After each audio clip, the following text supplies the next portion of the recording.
సంస్థాపనార్థాయ సంభవామి యుగే యుగే. అందరికీ నమస్కారం. శ్రీ శ్రీ శ్రీ ఆచార్య ప్రబోధానంద యోగీశ్వరులు వారికి, జగద్గురువైన శ్రీకృష్ణ భగవంతునికి నమస్కరించుకుంటూ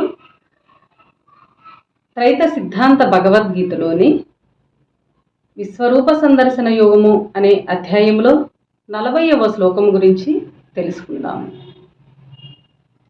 నమః పురస్తాద్ధత పృష్ఠతస్తే నమోస్తుతే సర్వత ఏవ సర్వ అనంత వీర్యామిత విక్రమస్త్వం సర్వం సమాప్నోషి తతోసి సర్వః. ఈ శ్లోకము నిరాకారము గురించి తెలియజేశారు.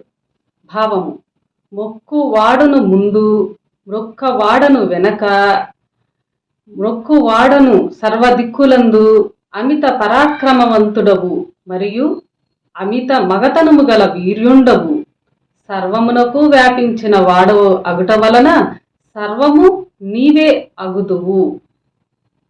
వివరము: పరమాత్మ సర్వము వ్యాపించినవాడు.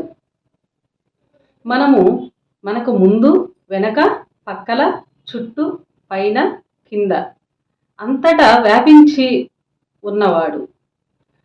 ఇక్కడున్నాడని అక్కడ లేడు అనున్నది లేక మొత్తము నిండిన వాడుగా పరమాత్మ ఉన్నాడు.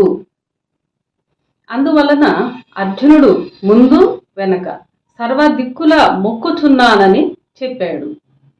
అంతటా వ్యాపించి అన్నియు తానైన వాడే పరమాత్మయని, అమిత వీర్యము గల మగతనము కూడా ఆయనేనని అర్జునుడు అన్నాడు ఈ శ్లోకంలో. అందరికీ నమస్కారం.